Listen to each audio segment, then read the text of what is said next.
어제 이제 말씀을 들으시고 또 어제 그저께 말씀을 들으시고 아마 많은 분들이 오늘 뭐 예물에도 기록하셨듯이 또 저도 개인적으로 이제 여러분들 어제 은혜 받으신 분들에게 고백을 받으면서 온전한 11조가 뭔지에 대해서 다시 한번 알게 됐고, 그리고 나의 11조 생활을 다시 한번 돌아보게 됐다고 말씀하시는 분들, 또 11조를 드리지 못했던 분들 중에서 이제 다시 11조 생활을 해야겠다라고 결단한 분들이 여러분들 가운데 계시다는 거를 제가 이제 들었어요. 그런데 이제 여기서 중요한 거는 내 의지와 내 결단으로는 하나님 말씀에 순종하는 것은 불가능하다라고 하는 사실이에요. 우리가 하나님 말씀에 순종하기 위해서 우리에게 필요한 것은 오늘 우리가 함께 읽은 에스겔 36장 26절 27절에서 이야기하고 있는 것처럼 우리의 마음 가운데 하나님의 영이 우리에게 들어와야 돼요. 그래서 오늘 저녁에 우리가 함께 기도하면서 또 말씀 들을 때, 여러분들이 말씀을 들을 때마다 하나님 말씀하실 때 주의 영이 내 마음을 만지게 하여 주시고 내 마음을 부드러운 마음 되게 하여달라고 여러분들 기도하는 마음으로 말씀을 받으셨으면 좋겠습니다. 한 군데 더 말씀 보실 텐데 고린도후서 8장 9절입니다. 고린도후서 8장 9절. 여기도 한 절만 우리 읽고, 왜냐하면 어제 다 못한 부분이어가지고 여기 남은 부분만 조금만 좀 살펴보고 오늘 말씀 나누면 좋을 것 같아요. 8장 9절 찾으셨나요? 네, 같이 우리 한 목소리로 함께 읽어보도록 하겠습니다. 시작. 우리 주 예수 그리스도의 은혜를 너희가 알거니와 부유하신 이로써 너희를 위하여 가난하게 하시심을 그의 가난함으로 말미암아 너희를 부유하게 하려 하심이라. 자, 한 번 더 읽겠습니다. 시작. 예수 그리스도의 은혜를 너희가 알거니와 부유하신 이로써 너희를 위하여 가난하게 되심은 그의 가난함으로 말미암아 너희를 부유하게 하려 하심이라. 자, 한번 따라 보실까요? 하나님은 우리를 부욕해 하기를 원하신다. 제가 종종 이렇게 말씀을 드리지만 성경을 읽는 그대로, 그리고 하나님께서 우리에게 주신 말씀 이제 그대로 받아들이는 분들이 있는가 하면 그렇지 않는 분들이 있어요. 그러다 보면 성경을 이제 우리 이번 어제도 11조 함께 나눠보면서 11조에서 그 이야기하는 의미, 마태복음 23장에 있는 그 말씀이 결국은 구제하라는 거다, 어려운 사람 도와주는 거다, 뭐 난민들 도와주는 거다, 이제 이렇게 얘기하는 분들이 있는 것처럼 성경을 그냥 내가 해석하고 싶은 대로 해석하는 분들이 이제 종종 있는데, 이 고린도서 8장 9절 말씀을 자유주의 신학 하시는 분들은 이 말씀을 영적 부요함을 이야기하는 거다, 이렇게 이야기를 해요.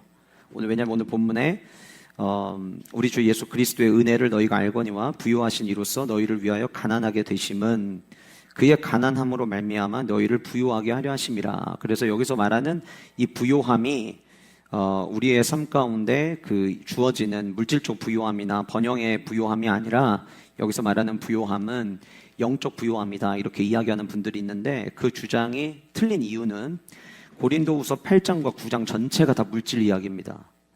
만약 그렇게 되려면 갑자기 물질 얘기를 쭉 하다가 생뚱맞게 한번 영적인 얘기를 던지는 것밖에 안 되는 거예요. 그러니까 이 구절만 딱 떼어가지고 와가지고 주님은 우리에게 영적인 부유함을 주기를 원하십니다, 이렇게 이야기를 하는 건데, 8장과 9장 전체가 다 연보에 대한, 헌금에 대한 이야기가 나오는 내용입니다. 그러니까 하나님께서 너희들에게 드릴 수 있는 부요함을 주셨다. 그럼 그 부요함은 드릴 수 있는 부요함이니까 예물인 거죠, 돈인 거죠. 그래서 저는 여러분들이 하나님 앞에 기쁨으로 마음껏 드릴 수 있을 만큼 하나님께서 여러분들의 삶을 채우시고 부요케 하시는 복된 삶이 되시기를 주님의 이름으로 축복합니다. 네, 좌우에 계신 분들과 인사하시겠습니다. 하나님께서 공급하시는 축복 받읍시다. 열왕기하 19장 14절에서부터 19절까지 다 찾으셨나요? 네. 자, 그대로 펴놓으시고, 오늘 말씀의 제목은 기도 속에 축복의 답이 있다입니다.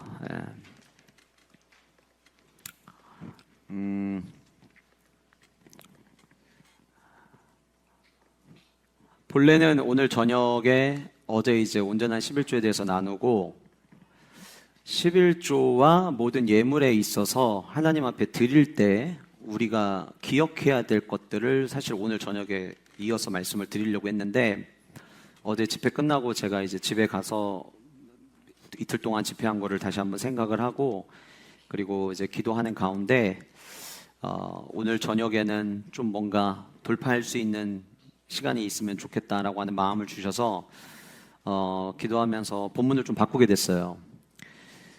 성경에 등장하는 인물들을 가만히 보시면 늘 삶이 평탄하고 그리고 시온의 대로가 다 있었느냐? 그렇지 않습니다. 성경에 등장하는 인물들마다 저마다 삶의 아픔이 있고 또 선지자라고 할지라도 그들도 자기들에게 맡겨진 그 사역 가운데 사명 가운데 넘어야 될 산들이 참 많이 있었던 모습이 있음을 우리는 성경을 통해서 발견을 하게 됩니다. 그런데 그 위기를 만날 때마다 동일하게 성경 속에서 등장하는 인물들이 보여주는 모습에 공통점이 있다면 그들을 모두 위기를 만날 때 기도하더라라고 하는 거예요. 위기 없는 인생은 없고 또 우리 모두도 삶을 살다 보면 크고 작은 문제들을 만나게 될 텐데 우리가 성경에 있는 인물들을 바라보면서 나에게도 이런 일이 좀 일어났으면 좋겠다라고 우리가 꿈꾸게 된다면 저와 여러분들이 머리로 아는 정말 기도에 대해서는 얼마나 더 반복해서 이야기를 해야 돼요. 그만큼 우리 교회 영가족들은 기도에 대해서 참 많이 듣습니다. 그리고 기도하는 자리에 많이들 나오시죠. 그러나 그것으로 만족하면 안 되고 또 오늘 이 저녁에 나오신 여러분들 중에는 정교인 수련회이기 때문에 사실 이렇게 지금 이 자리에 계시고 그렇지 않을 때에는 이렇게 성도에 나와서 마음껏 기도하거나 부르짖는 삶을 이어가지 못하시는 분들도 분명히 계실 거거든요. 그런데 오늘 말씀을 잘 들으시고 항상 우리의 삶 가운데서 점검해야 될 많은 요소들 중에서 성도로서 늘 점검해야 될 것이 있다면 내 기도 생활입니다. 기도만 멈추지 않으면 절대 망하지 않습니다. 저는 그 두 가지를 믿거든요. 하나는 11조 하는 사람 절대 망하지 않고 하나님 앞에 나가서 엎드려 기도하는 사람 절대 망하지 않는다는 거예요. 기도하지 않을 때 위기가 오는 것이지 기도할 때 위기가 그럼 안 올까요? 올 수 있죠. 그러나 기도하는 자는 그 위기를 넉넉하게 이겨낼 수 있는 힘을 갖게 됩니다. 그렇기 때문에 기도는 우리에게 너무나도 중요하다고 하는 거죠. 야곱은 라반의 집에서 아버지 집으로 돌아가기로 결단을 하고 그리고 돌아갈 때 형이 자기를 죽이려 한다는 소식을 듣게 됩니다. 그리고 그는 우리가 잘 아는 대로 야복강에서 자기의 목숨을 건 기도를 씨름을 하기 시작합니다. 겉으로 보기엔 씨름이지만 결국 당신이 내게 복을 주지 않으면 내가 당신을 떠나보내지 않겠습니다라고 하는 그 고백은 정말 처절한 그의 삶의 기도였어요. 자기가 장애를 입으면서까지도 확실한 응답을 받기를 원했던 야곱의 모습을 우리는 살펴볼 수 있고요. 사무엘은 전쟁을 앞두고 있을 때 금식하고 기도하면서 또 하나님을 찾게 되었고 그 하나님을 찾을 때 하나님께서는 우레를 보내셔서 모든 블레셋 군사들로부터 무찌르시는 것을 우리는 보게 됩니다. 다윗이 수많은 전쟁에서 싸워서 승리하였지만 다윗이 전쟁에 나갈 때마다 그는 마음껏 나간 게 아니라 하나님 앞에 이 전쟁에 나가도 되는지 하나님께 먼저 여쭈어보고 하나님께서 허락하실 때 그 전쟁에 나갔고 그렇게 하나님의 뜻을 먼저 구하는 전쟁에서 다윗은 끊임없이 승리했던 모습을 우리는 볼 수가 있습니다. 다니엘 그리고 다니엘의 세 친구 하나님 앞에 기도함으로 말미암아 사자굴에서 그리고 풀무불 속에서 위기를 만났지만 그들은 그 위기를 진짜 그야말로 드라마틱하게 거기서부터 건져내는 하나님의 구원의 손길을 경험하였고요. 엘리야는 기도로 하늘에서 물과 불이 내려 우상을 숭배하던 이스라엘 사람들과 바알과 아세라 선지자 앞에서 살아계신 하나님을 모든 사람들에게 보여주는 기도의 삶을 보여주었습니다. 하나님의 뜻을 알고 있음에도 불구하고 다시스로 가는 배에 올랐던 요나는 풍랑을 만나게 되었고 사람들에 의해서 바다로 던져졌을 때 물고기 뱃속에 들어가게 되었고 그 안에서 그는 기도함으로 말미암아 다시금 하나님께서 원하시는 삶으로 방향을 틀게 되었죠. 성경 안에 있는 인물들 다 이야기하자고 하면은 오늘 또 어제처럼 끝날 겁니다. 그런데 우리가 성경에 등장하는 인물들의 이야기를 들을 때마다 우리가 볼 때마다 늘 기억할 수 있는 거는 우리의 삶의 기도는 우리에게 있어서 호흡과 같고 우리가 호흡하지 않으면 죽는 것처럼 성도가 기도하지 않으면 죽는다라고 하는 거는 어떻게 보면 굉장히 당연한 이치인 것이죠. 기도가 멈춰있는 영혼은 살아있으나 살아있는 게 아닌 거죠. 겉으로는 살아있는 것처럼 보일 수는 있어요. 그러나 영적으로는 죽어 있는 거죠. 아니면 죽기 직전의 모습이거나. 그래서 우리의 삶 속에서 하나님과 나의 교제의 관계와 기도의 관계가 얼마나 유지되고 있는가는 우리가 잘 점검해 봐야 됩니다. 이것이 단순히 성경에 등장하는 인물들만의 모습이라고 저는 생각하지 않습니다. 여러분들이 잘 아는 기도의 사람 이엠 바운즈는 기도의 능력이라고 하는 책에서 이렇게 이야기를 합니다. 교회와 성도는 더 나은 방법을 찾고 있지만 하나님은 더 나은 기도의 사람을 찾고 있다. 하나님이 찾으시는 사람이 누구냐? 우리는 계속해서 뭔가 부흥을 위한 새로운 방법이 뭐가 없을까? 다음 세대를 살리기 위한 방법이 뭐가 없을까? 그래서 노하우에 대해서 우리는 자꾸 찾으려고 한다는 거죠. 어떻게 하면 내가 만약에 사업이 어려울 때 어떻게 하면 이 위기를 극복할 수 있을까? 건강이 약해져 갈 때 어떻게 하면 건강을 극복할 수 있을까? 우리는 계속해서 방법을 찾으려고 하는데 하나님이 찾으시는 거는 방법을 찾으시는 게 아니라 그 문제를 만났을 때 그 문제를 때문에 하나님 앞에 나가서 기도하는 기도자를 찾으시더라라고 하는 거예요. 한 달 전에 우연히 이제 기도에 대해서 이렇게 제가 글들을 찾다가 보니까 한 달 전에 하정우라고 하는 배우가 한 채널에 나와가지고 이렇게 인터뷰한 내용이 있는데 아주 짧거든요. 잠깐 한번 보실까요? 이게 어리졌구나. 네. 인생 카드. 여기 뽑아가지고 질문 있으면 이렇게 딱 좀 답변해 할 게 있으면 하고 네. 없으면 또 안 해도 괜찮아. 네. 본인의 삶을 지탱하는 것이 있나요? 저요. 종교? 그래? 네. 크리스찬이어서. 그러니까 저는 그 이야기가 그 말씀이 너무 좋은 게 기도할 수 있는데 무슨 걱정이냐라는 그런 말씀이 있어요. 예. 그러니까 뭐 점점 어려워지고 점점 힘들어지고 쓸데없는 걱정하고 그렇게 살아가고 있는데 그럴 때마다 기도할 수 있는데 무슨 걱정이지? 라는 그 말을 저는 항상 생각해요. 그리고 기도하죠. 네. 한번 깊이가 있는데 이거 프로그램이 점점 풍채. 우리의 삶 속에서 다 하는 얘기예요. 기도할 수 있는데 왜 걱정하냐고.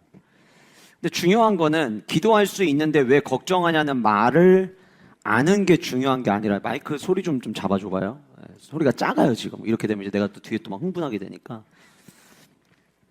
기도할 수 있는데 왜 걱정이냐고 말하는 게 중요한 게 아니라 그 말을 아는 게 중요한 게 아니라 내가 어렵고 힘든 일이 일어날 때 그럼 나는 실제로 기도를 하고 있느냐가 중요한 거예요. 오늘 제가 여러분들과 함께 이제 읽으려고 하는, 아직 안 읽어도 괜찮아요. 제가 설명을 좀 해야 돼서. 오늘 본문은 히스기야라는 인물이 등장을 합니다. 25살의 나이에 왕이 돼서 29년을 통치하고 54세의 나이에 생을 마감한 왕입니다. 성경은 히스기야가 여호와 하나님을 의지하였는데 그해 전후 유다 왕들 중에서 그러한 자가 없었다라고 이야기를 하고 그 히스기야는 하나님과 연합하였고 모세에게 명령하신 계명을 전부 다 지켰다라고 이야기를 합니다. 히스기야가 왕이 됐던 그 시대까지 놋뱀 사건에 여러분 기억나시는 이스라엘 백성들 불뱀에 물려서 죽어갈 때 놋뱀을 걸어서 그거를 본 사람은 살게 될 거라고 이야기하면서 이제 놋뱀을 만들어 놨는데 그 놋뱀을 그 이후에 계속해서 사람들이 우상처럼 여겼어요. 그거를 이것조차도 우상화하면 안 된다. 그래서 그거를 부셨던 사람이 히스기야 왕이었습니다.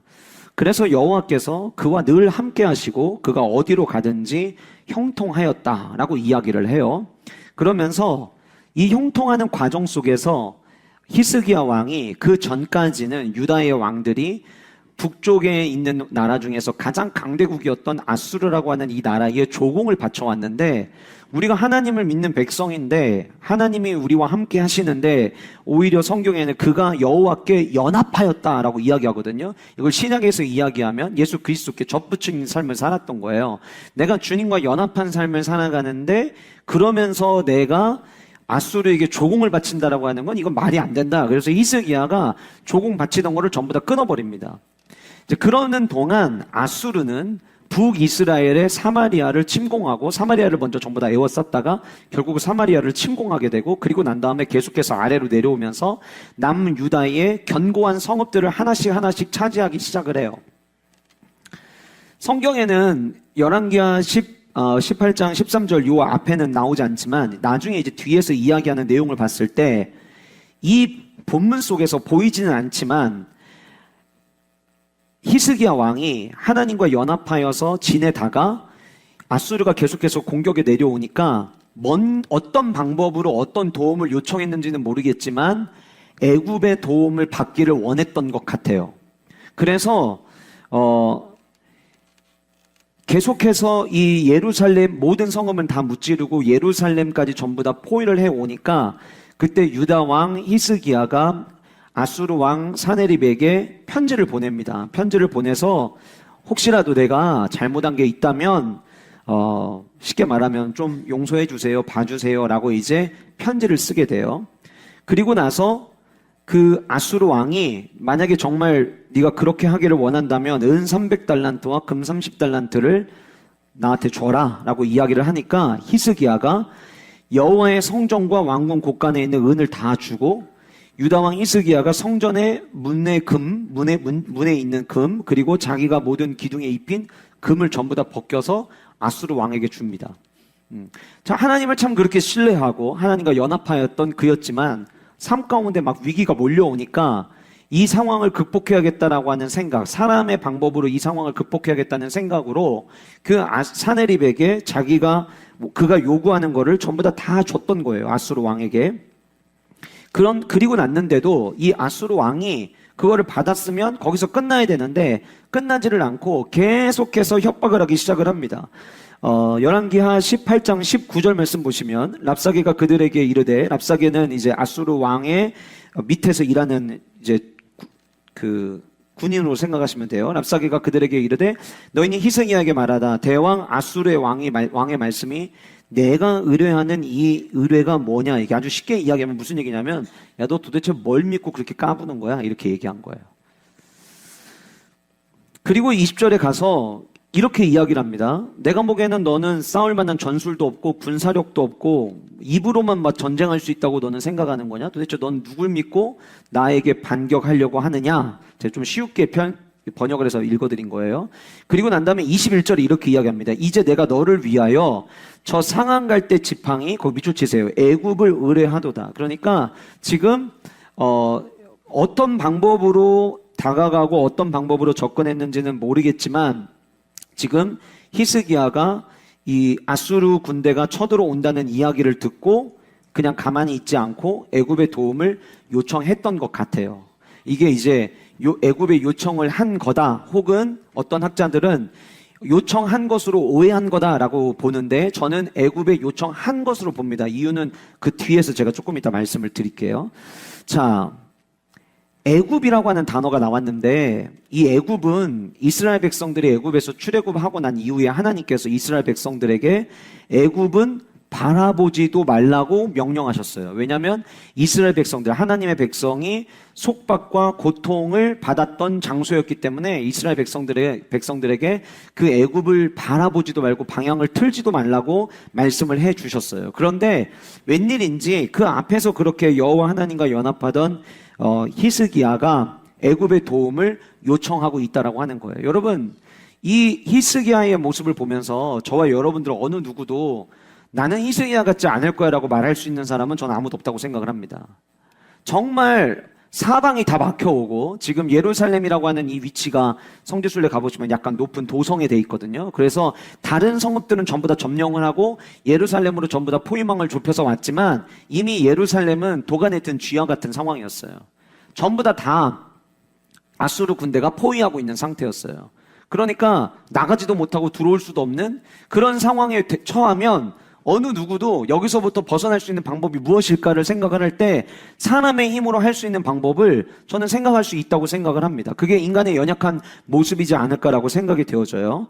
그리고 난 다음에 아수르의 군대가 히스기야와 그리고 남유다 백성들에게 예루살렘에 있는 사람들에게 폭언을 퍼붓는데 이 목적은 무엇이었냐면 성 안에 있는 사람들로 하여금 그들의 사기를 저하시키고 그리고 그들이 믿고 있는 하나님을 더 이상 우리가 믿어서는 안 되겠구나. 그리고 하나님이 우리를 대신하기 위해 세워주신 지도자인 히스기야를 우리가 더 이상 믿으면 안 되겠구나라고 하는 생각을 할 수밖에 없도록 만드는데 다 읽을 수가 없고 27절 말씀 보면 랍사게가 그에게 이르되 내 주께서 그러면은 아수르 왕을 이야기하는 거죠. 내 주께서 내 주와 내게만 이 말을 하라고 나를 보내신 것이냐? 성 위에 앉은 사람들도 너희와 함께 내가 니들에게만 이야기하는 게 아니라 여기 성 안에 있는 사람 모든 사람들에게 내가 이야기할 게 있는데 너희들 모두 자기의 대변을 먹게 하고 자기의 소변을 마시게 하신 것이 아니냐? 너네 여기 갇혀 있어서 결국 먹을 게 없어서 니들이 싼 똥 먹게 될 거고 니들이 싼 오줌 먹게 될 거야. 막 그런 얘기까지 하기 시작을 한 거예요. 너희는 대왕 아수르의 왕의 말씀을 들어라. 하나님, 여호와, 히스기야, 웃기지 마. 야, 아수르가 제일 강해. 라고 이야기하는 거예요. 왕의 말씀이 너희는 히스기야에 속지 말라. 그가 너희를 내 손에서 건져내지 못하리라. 야, 너희들은 히스기야가 막 종교개혁을 일으키고 하나님께서 은혜 주시고 이러니까 너네가 모든 걸 이길 수 있을 거라고 생각하는데 다른 사람은 다 이길지 모르겠지만 아수르, 나는 너희들이 못 이겨. 야, 히스기야가 아수르에서부터 너희들을 구원하고 건져낼 수 있는 힘은 절대 가지고 있지 않아. 30절 또한 히스기야가 너희에게 여호와를 의뢰하라 함을 듣지 말라. 아마 히스기야가 너희들에게 얘기하겠지. 하나님 의지하라고. 이럴 때일수록 하나님 의지해야 된다고. 그런데 그 얘기 듣지 마. 하나님께서 그가 이르기를 여호와께서 반드시 우리를 건지실지라 이 성이 아수르 왕의 손에 함락되지 아니하게 하실지라 할지라도 너희는 히스기야 말을 듣지 말라. 아수르 왕의 말씀이 너희는 내게 항복하고 내게로 나아오라. 지금 사기를 저하시키고 더 이상 이 막아서고 있는 것 자체가 의미 없다라고 하는 거를 그 성 안에 있는 사람들이 모두 느끼도록 바깥에서 지금 계속해서 이야기하고 있는 거예요. 교회에서는 기도해야 됩니다. 우리 기도하면 돌파할 수 있습니다. 얘기하는데 마음속에서 그리고 주변에 있는 사람들은 야, 기도한다고 다 되는 줄 알아? 기도한다고 다 되는 거 아니야. 되게 바보 같은 거야. 지금 이 상황은 하나님도 못하는 상황이야. 너희 가정의 지금 이 재정 상태는 하나님이 지금 오셔도 뒤집을 수 없어 상황을. 너희들의 지금 삶의 질병 그건 하나님이 오셔도 못 고치는 거야. 안 되는 거야. 언제까지 그렇게 바보같이 미련하게 하나님만 찾을 거야. 야, 교회 가면 목사님들은 당연히 그렇게 이야기하지. 근데 그 이야기 듣는다고 정말 하나님이 너희들을 구원할 수 있을 거라고 생각해? 말도 안 돼. 포기해. 라는 이야기를 지금 계속해서 들려주고 있었던 거예요.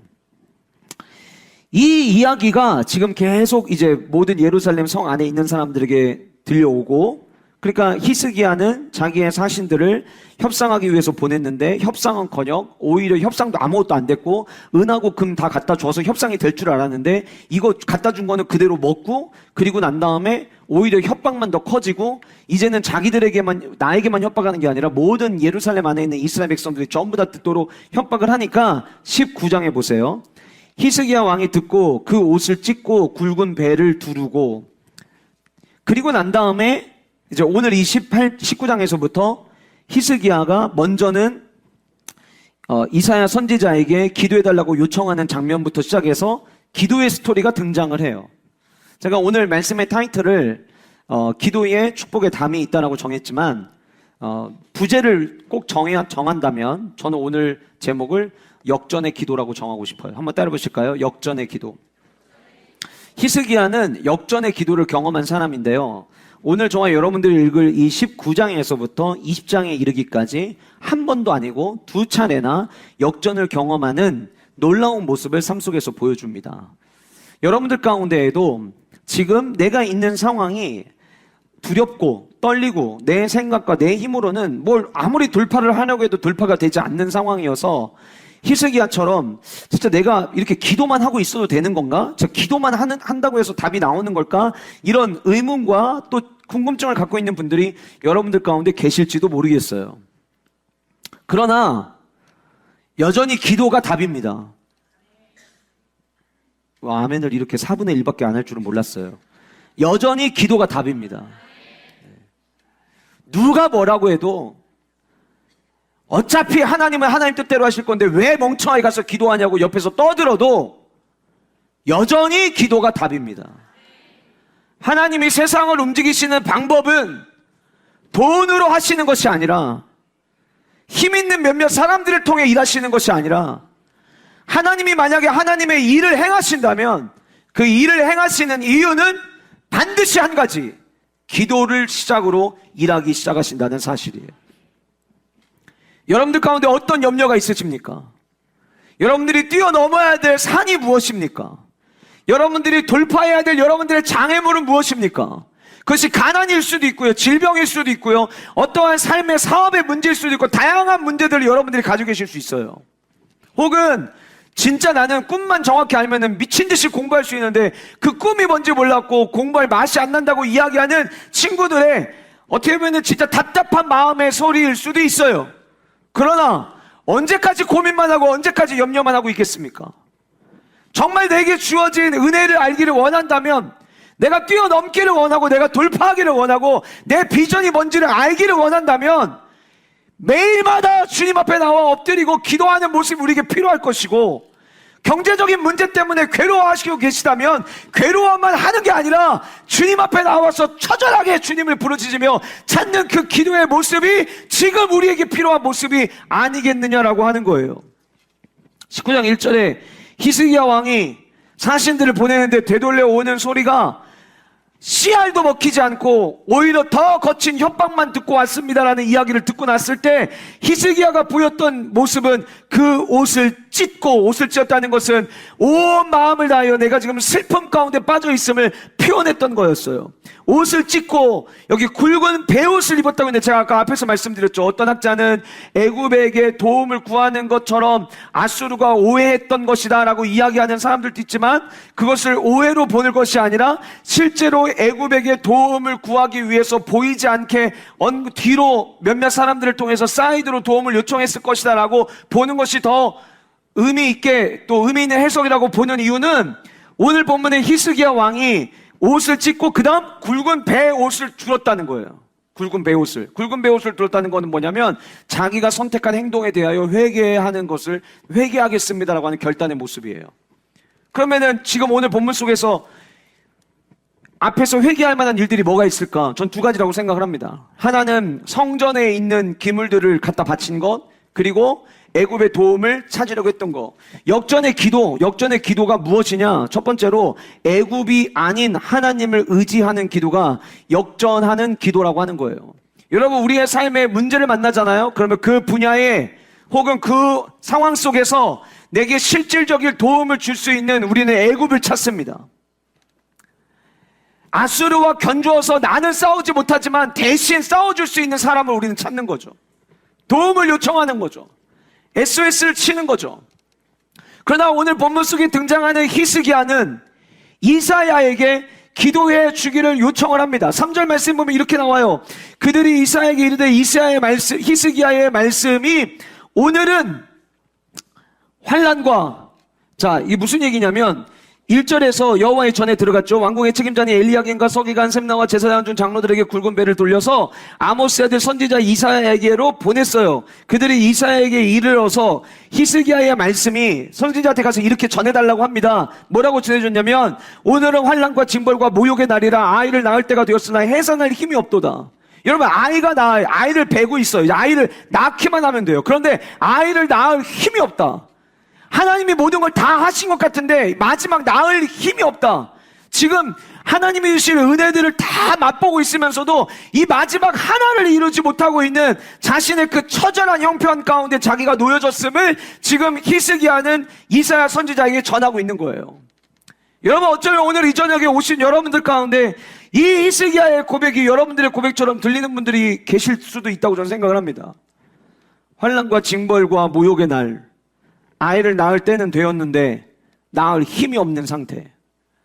이제 힘만 주시면 낳을 수 있고, 힘만 주시면 새로운 생명에 대한 울음소리를 들을 수 있는데 그 마지막 낳을 힘이 없는 처절한 상태, 그 상태 속에서 히스기야는 이사야 선지자에게 자신을 위해서 기도해 주기를 요청하고 있는 거예요. 랍사게가 그의 주 아수르의 왕을 보냄을 받고 와서 살아계신 하나님을 비방하였으니 당신의 하나님 여호와께서 혹시 그의 말을 들으셨을지라. 당신의 하나님 여호와께서 그 말을 들으신 말 때문에 꾸짖으실 듯 하니 당신은 이 남아있는 자들을 위하여 기도하소서 하더이다. 히스기야가 처음에는요, 이사야 선지자에게 나를 위해서 기도해달라고 요청을 했어요. 물론 자기는 당장 기도할 마음을 갖지를 못했어요. 두렵고 무섭고 떨리는 마음. 그래서 일단 생각난 선지자 이사야에게 나를 위해서 기도해달라고 요청을 합니다. 여러분, 히스기야라고 하는 이 왕의 이름이 이름의 의미가 뭔 줄 아세요? 히스기야라는 이름은 여호와는 나의 힘입니다라는 이름이에요. 여러분, 가만히 보면 우리 다 이름이 있지만 우리도 다 히스기야처럼 살지 않아요? 우리 기도할 때마다 하나님이 나의 왕이십니다, 하나님이 나의 힘 되십니다, 우리 고백하지 않아요? 그런데 자신의 이름은 여호와는 나의 힘입니다라고 하는 이름을 가지고 있지만 실제로는 여호와 하나님의 힘의 도움을 구하기보다는 애굽의 도움을 구하는 모습이 오늘 본문에 등장하는 히스기야의 모습이었다라고 하는 거예요. 우리가 역전하기 위해서 먼저 기억해야 되는 것은 나의 도움이 어디서부터 오는지, 나의 도움은 천지를 지으신 여호와께로소이다. 이 고백이 저와 여러분들의 삶의 고백이 될 수 있기를 간절히 소원합니다. 여러분들이 마주하고 있는 현실이 어떤 것이든 내가 다른 무엇인가를 의지하는 것이 아니라 내가 기도하겠습니다라고 하는 것은 예 주님, 제가 오늘 이 말씀을 들었으니 오늘 이 자리에서 내가 주님만 의지하겠습니다. 내가 주님만 붙잡겠습니다. 이 기도가 오늘 저녁 저와 여러분들의 기도가 될 수 있기를 주님의 이름으로 축복합니다. 7절 말씀에 내가 한 영을 그의 속에 두어 그로 소문을 듣고 그의 본국으로 돌아가게 하고, 아수르가 한 이야기 때문에 히스기야가 두려워하니까 이사야 선지자가 이야기하는 거예요. 여기 한 영은 성령을 이야기하는 게 아니에요. 아마 그가 이렇게 결정 내릴 거야. 어떤 결정?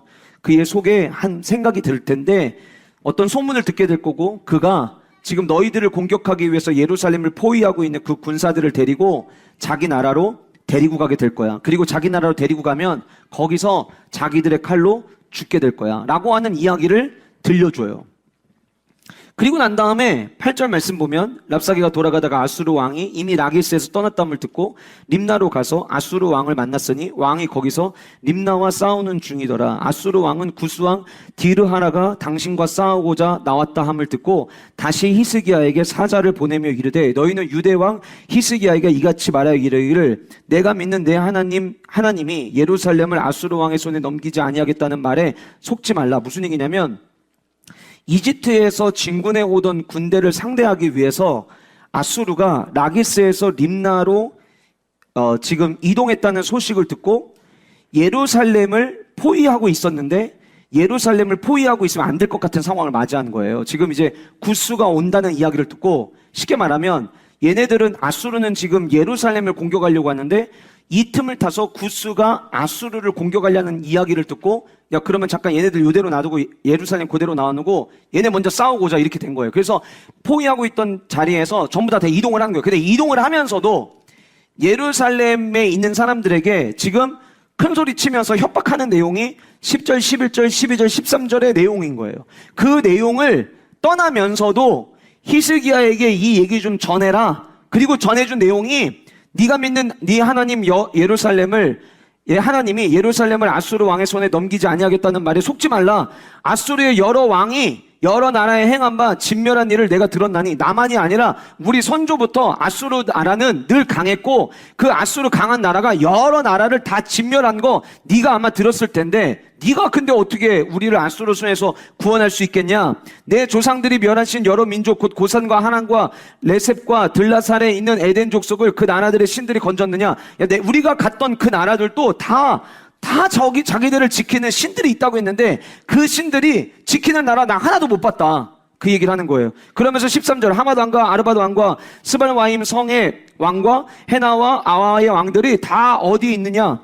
걔네들 다 어디 갔냐? 그 신들이 지키던 나라 왕들 다 어디 갔냐? 이 내용을 글로 써서 히스기야에게 보낸 거예요. 그런데 14절에 히스기야가 그 편지를 받아가지고 와서 14절에 뭐라고 이야기하냐면 여호와의 성전에 올라가 히스기야가 그 편지를 여호와 앞에 펴놓고, 여기 이 본문은 우리가 너무 잘 아는 본문이에요.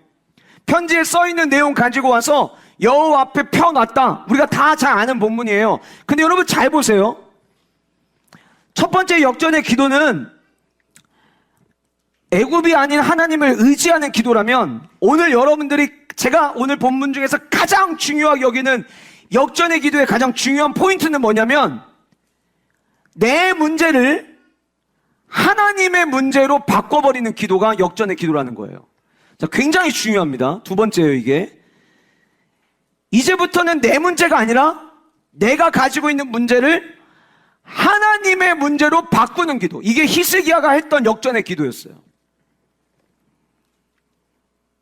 제가 이 본문을 여러 번 교회에서 말씀도 함께 나눴고 했지만, 이전에는 그냥 내가 지금 처한 상황을, 그 받은 편지를 그냥 여호와 하나님 앞에 가서 내가 지금 이런 상황입니다 라고 알리는 것처럼만 저는 그동안에 여겨져 이렇게 생각을 해왔는데, 이 편지를 가지고 하나님 앞에 가가지고 그 편지를 여호와 앞에 펴놓고 히스기야가 기도하는 내용을 보니까 처음에는 어떻게 느껴졌냐면, 히스기야가 하나님 앞에 와가지고 고자질하네, 이렇게 보였어요. 보세요. 15절입니다. 그 앞에서 히스기야가 기도하여 이르되, 그룹들 위에 계신 이스라엘 하나님 여호와여, 주는 천하 만국의 홀로 하나님이시라. 주께서 천지를 만드셨나이다. 먼저 하나님이 어떤 분인지를 고백을 했어요. 하나님은 천하 만국, 앞에서 지금 이 아수르가 큰 소리 뻥뻥 치면서 얘기했던 내용들 보면, 야, 내가 지금까지 공격해가지고 진멸했던 거기에도 다 나름대로 신들이 있었는데 그 신들이 못 지켜주더라. 그 신들을 의지하던 왕들 지금 다 어디 갔냐? 야, 라는 얘기를 했잖아요. 그러니까 그 얘기를 했다는 건 뭐냐면, 그 내용을 편지를 써서 히스기야에게 보냈다는 거는, 야, 히스기야, 너도 너희들의 신이 있다라고 이야기를 하는데 그 신이 너희들을 지켜줄 수 있을 거라고 생각하냐? 다 저마다 신이 우리를 지킨다고 생각하던 그 왕들 다 어디 갔냐? 다 없어졌지? 이 모습이 앞으로 네 모습 될 거야. 너도 하나님이 우리를 지키고 있다고 생각하지만 하나님이 과연 너를 지킬 수 있을까? 이 글을 써가지고 편지를 쓴 건데, 그 편지를 여호와 하나님 앞에 가서 펼쳐놓고 지금 얘기를 하는 거예요. 뭐라고 얘기하냐? 편지의 내용과 정반대 이야기를 하는 거죠. 그들은 여러 신들이 있었다고 이야기를 하는데, 히스기야 하나님이 뭐라고 이야기하냐면, 하나님, 천하 만국에 홀로 계신 하나님이십니다. 무슨 얘기예요? 하나님, 아수르가 이야기하기를 저마다 모든 도시마다 그 도시를 지키는, 나라를 지키는 신이 있었다고 이야기하지만 하나님, 저 그렇게 생각하지 않아요. 신은 하나님 한 분뿐이십니다 라고 지금 고백을 하고 있는 거예요. 하나님 앞에 나가서 기도할 때 먼저 히스기야는 하나님이 누구신지에 대해서 먼저 고백을 했어요. 천지를 만드시고 천하를 다 돌보신 하나님이시라고 이야기를 한 거죠. 그리고 나서 16절에 이렇게 이야기합니다. 여호와여, 귀를 기울여 들으소서. 여호와여, 눈을 펴서 보시옵소서. 여러분, 오늘 저녁 기도할 때 하나님께 그렇게 기도하세요. 주님, 귀를 열어서 내 기도를 들어주시고, 하나님, 눈을 열어서 오늘 주님 앞에 기도하는 나의 처절한 기도의 모습을 주여 지켜봐 주시옵소서. 사내립이 살아계신 하나님을 비방하여 보낸 말을 들으시옵소서. 보세요, 약간 고자질하는 것 같잖아요. 하나님, 좀 들어보세요. 지금 사내립이 뭐라고 하나님에 대해서 이야기하는지 좀 들어보세요. 그리고 17절에 이렇게 이야기해요.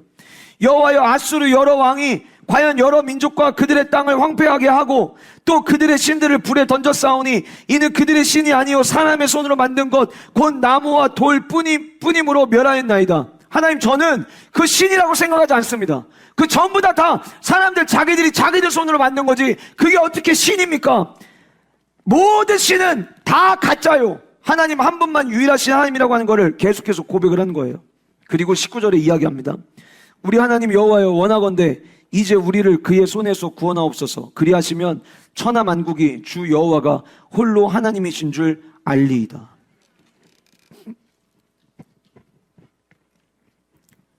요 얘기를 했잖아요.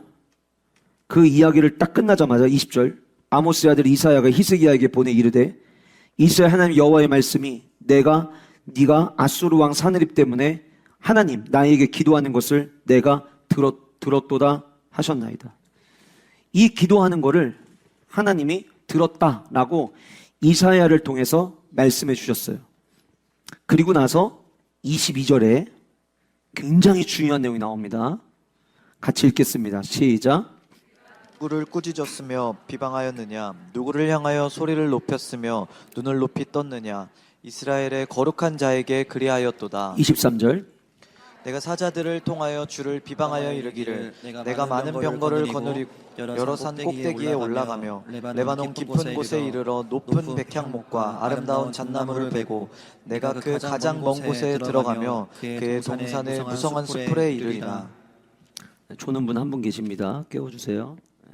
딱 한 분 줄고 계세요. 그 여러분 보세요.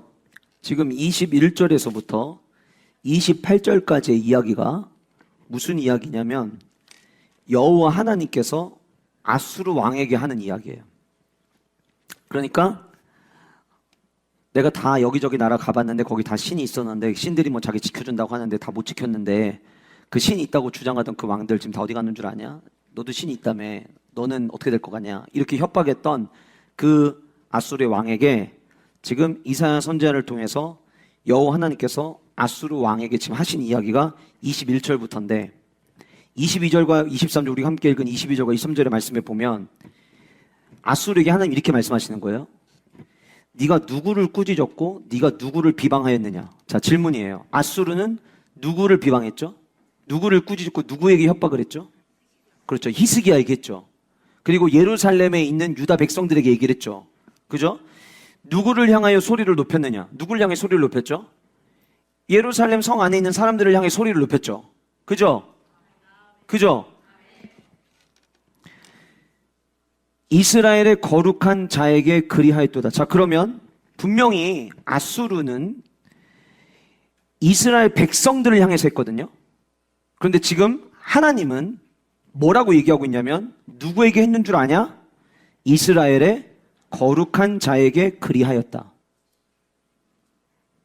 그 다음에 23절에는 네가 사자들을 통하여 사람들을 보냈잖아요. 보내서 비방을 했잖아요. 근데 하나님이 뭐라고 이야기하냐면 주를 비방하여 이르기를 이렇게 이야기를 해요. 편지를 가지고 하나님 앞에 나아가는 순간 이제부터 이 싸움은 히스기야와 사네립의 싸움이 아니에요. 히스기야와 아술의 싸움이 아니에요. 이 편지를 하나님 앞에 가서 펼쳐놓는 순간 이제 하나님이 히스기야에게 너 많이 놀랬지? 잠깐 뒤로 나와 있어. 내가 할게, 내가. 이게 너한테 비방한 게 아니라 이게 나한테 한 거야. 이거 네가 할게, 네가 싸울 문제가 아니야. 너 뒤로 빠져 있어. 내가 할게. 자, 여러분, 우리의 삶에 일어난 문제를 우리 힘으로 이길 수 있습니까? 우리 힘으로 절대 못 이깁니다. 우리의 삶 가운데 일어난 모든 문제들을 내가 내 힘으로 이기려고 하면은 더 다치기만 할 뿐이에요. 그런데 역전할 수 있는 유일한 방법은 뭐냐면 그 문제가 어떤 문제든 그 어떤 문제보다 더 위대하시고 더 강한 힘을 가지고 계신 하나님 앞에 나아가서 그거 펴놓으면 되는 거예요. 그게 뭐냐면 그게 기도인 거예요. 내가 펴놓는 순간 이때부터는 이 문제는 내가 싸울 문제가 아닌 거죠. 대전의 성시화를 만약에 제가 여러분들과 함께 짊어지고 가면 죽습니다. 스트레스 받아 죽어요. 그런데 하나님께서 우리에게 주신 이 비전을 가지고 하나님이 우리에게 주신 비전이 이렇습니다. 이 일을 이룰 수 있도록 하나님 은혜 주시고 우리 교회 날마다 성령 충만케 하시고 기도의 세대가 계속해서 이어지게 하시고 모든 영가족들 물질의 복을 받게 하시고 우리 영가족들 마음 가운데 성령께서 하시는 하나 되는 마음을 부어주셔서 교회 주신 비전을 끝까지 이루게 하여 주시옵소서. 그 기도의 제목을 여호와 하나님 앞에 가서 펼쳐놓으면 이때부터는 이 문제는 제가 싸우는 문제가 아니라 하나님이 개입하셔서 하나님이 싸우시는 문제가 되는 거예요. 그러면 그 문제는 그 일은 반드시 이루어지는 거예요. 우리가 하면 못 이루는 일이지만 우리가 하면은 아무리 계산기를 두드려 봐도 답이 안 나오지만 하나님이 하시면 그 놀라운 일들을 이루어지게 하실 거예요. 진짜 즐거움은 뭐냐면 따라하시겠습니다. 기도의 역사를 체험하는 것이다. 진짜 행복은 뭐냐면요, 기도했을 때 하나님이 역사하시는 모습을 경험하는 거예요. 몰라요, 답을 다 알고 기도합니까? 저는 뭐 답을 다 알고 기도할까요? 몰라요. 그런데 그냥 하나님 앞에 기도하는 거예요. 주님, 이런 마음을 자꾸 주시는데 이거 주님 주시는 마음이 맞습니까? 그렇게 기도하다 보면 하나님께서 체험하게 하세요. 경험하게 하세요. 그리고 그럴 때마다 와, 목회가 정말 재밌는 거구나 라고 하는 거를 경험하는 거예요.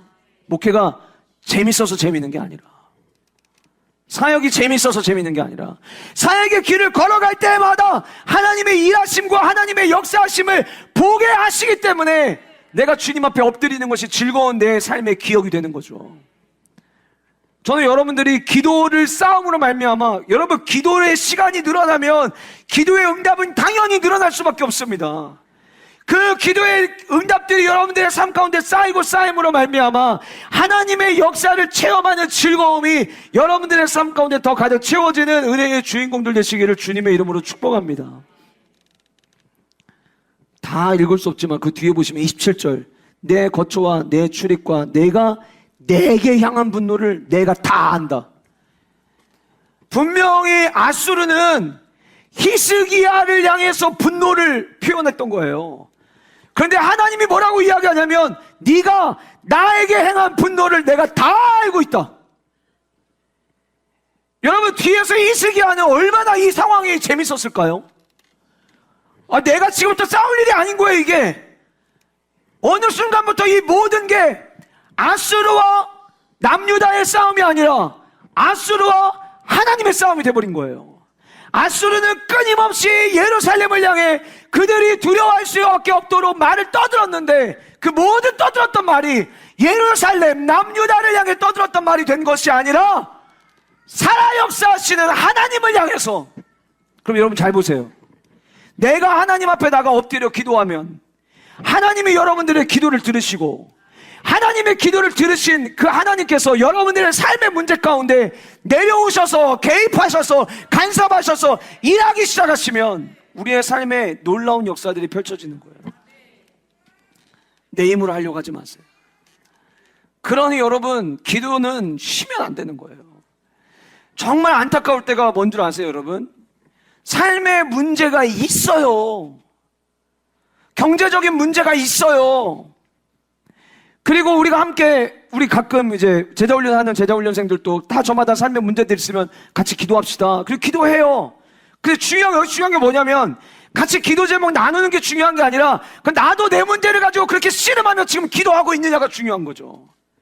기도 제목을 나눴다고 해서 응답이 되는 게 아니라 내 안에 그 기도 제목을 가지고 하나님 앞에 나가서 씨름하며 기도하고 있느냐라고 하는 거예요. 우리의 삶 가운데 크고 작은 문제가 있어요. 나는 문제가 남들에 비해서 좀 작으니까 기도 안 해도 되겠지가 아니라 모든 문제를 가지고 기도해야 되는 거예요. 어쩌면 어제 저녁에 여러분들 말씀 들으셨잖아요. 여러분들 아까도 헌금 기도 제목 읽다 보니까 우리의 자녀들도 11조 생활할 수 있게 은혜 달라고 기도 제목 쓰신 분 계시던데, 자 보세요 여러분, 그거 기도해야 될 문제인 거예요. 하나님 우리의 자녀가 정말 물질에 노예되지 아니하게 하시고 내가 쓰기를 원하는 것 때문에 여기저기 벌리는 삶이 아니라 하나님 앞에 구별된 11조 드림으로 말미암아 하나님 이 시대에 또 다른 로펠러가 되게 하시고 또 다른 물질에 축복받는 주의 백성 되게 하여 주시옵소서. 기도해야죠. 우리의 자녀가 온전한 믿음을 이어가게 하기 위해서 제발 당부하고 또 당부하는데 우리의 자녀의 신앙은 자기의 몫이지 내 몫이 아닙니다라고 얘기하시면 안 돼요. 신명기 6장 말씀을 우리는 마음속에 계속해서 새겨야 돼요. 부모들에게 자녀들에게 계속해서 들려주라고 하잖아요. 전 지금도 부모님으로부터 소리를 들어요. 제가 조금이라도 흔들리는 것 같을 때, 제가 조금이라도 기도하지 않는 것 같을 때, 제가 조금이라도 민감함 잃은 것 같을 때 원로 목사님 저에게 얘기하세요. 그게 간섭이 아니에요 여러분. 간섭이 아니에요. 지난번 우리 아이들 수련할 때 말씀드렸잖아요. 마지막 날 몸이 너무 아파가지고 오늘은 그냥 쉬어야겠다. 근데 원로 목사님께서 그래도 강단 내서 잠을 자더라도 강단에 가는 게 낫지 않겠냐. 물론 이제 그 다음날 많이 후회를 하셨죠. 제 몸 상태를 보시고 그냥 쉬게 할 걸 그랬나 보다. 근데 제가 그랬어요. 아니요, 저는 그날 그 저녁에 하나님의 은혜를 경험했습니다. 다 큰 게 어디 있어요. 어른들이 맨날 그러잖아요. 내가 죽기 전까지는 넌 내 새끼다. 맨날 어른들 그러시잖아요. 그러면 부모로서 아이들의 신앙에 책임을 지셔야죠. 성인이 됐다고 이제 네가 알아서 하라고 하면 안 되죠. 그 문제 하나하나부터 여러분들의 가정에 만몬의 영이 들어오지 못하도록 기도해야죠. 그 말씀을 들었다고 해서 그 일이 그냥 진행되는 게 아니잖아요. 기도해야죠. 내가 하나님 앞에 기도하면, 내가 하나님 앞에 엎드리면 이건 답이 안 나오는 기도인데요. 그러니까 기도해야죠. 나는 답이 안 나오지만 하나님 앞에만 나가면 그때부터 하나님이 개입하셔서 하나님이 역사를 시작하시는데 그러니 기도해야죠. 남편의 신앙의 문제, 부모님 전도하는 문제, 가족 구원의 문제, 기도하셔야죠. 가족 사진 찍어준다고 다 전도되고 다 구원됩니까? 아니요. 그건 하나의 수단에 불과한 거예요. 그러면 지금부터 기도하셔야죠. 지금부터. 그냥 주일날 광고 나올 때마다 셀프 작정하세요. 작정할 때 한번 생각나고, 그게 끝이 아니라, 그래 나도 한번 이번에 우리 가족 전도를 위해서 한번 작정 기도해보자. 그래서 매일 저녁마다 주님 앞에 나와서 불쌍히 여기달라고 기도하고, 예전에 우리 믿음의 선조들은 남편 자고 있을 때 남편 신발 가져다가 교회 와가지고 새벽에 끌어안고 기도하면서, 하나님 오늘은 내가 내 남편 신발 가져와서 기도하지만 나중에 자기 자신이 직접 이 신발 밟고 이 신발 신고 이 성전을 밟게 해달라고 기도하던 우리 믿음의 선조들의 어머니들의 기도가 얼마나 우리에게 많이 기록되고 있어요. 그들의 기도가 있었기 때문에 가족들이 구원받고 예수님 믿는 역사들이 일어났던 거 아닐까요? 교회가 영가족의 온 가족을 주님께로 인도하기 위해서 온 가족에게 사랑을이라고 하는 주제를 한다고 그 주제를 정했다고 해서 일이 그냥 일어나는 게 아니에요. 그 문제를 가지고 이제 내가 기도해야 되는 거예요.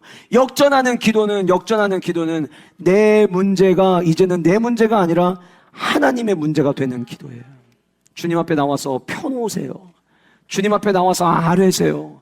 목사님, 똑같은 기도 제목을 지금 5년째 하고 있습니다. 5년이 지나든 10년이 지나든 아뢰야 될 기도는 계속 아뢰는 거예요.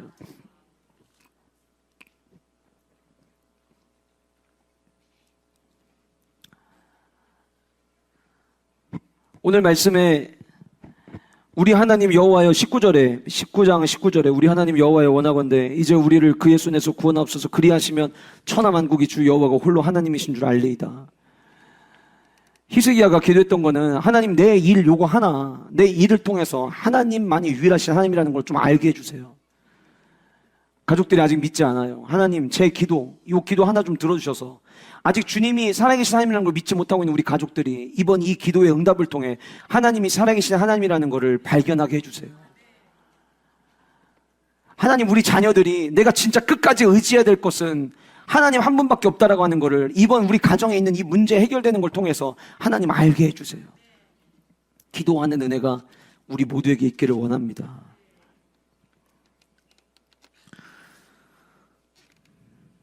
그 기도를 했더니요, 하나님께서는 그 기도뿐만이 아니라 29절에서부터 그 아래에 보시면 또 내게 보일 징조가 이러하니 너희가 금년에는 스스로 자라난 것을 먹고 먹을 거 달라고 기도한 적 없어요. 히스기야는.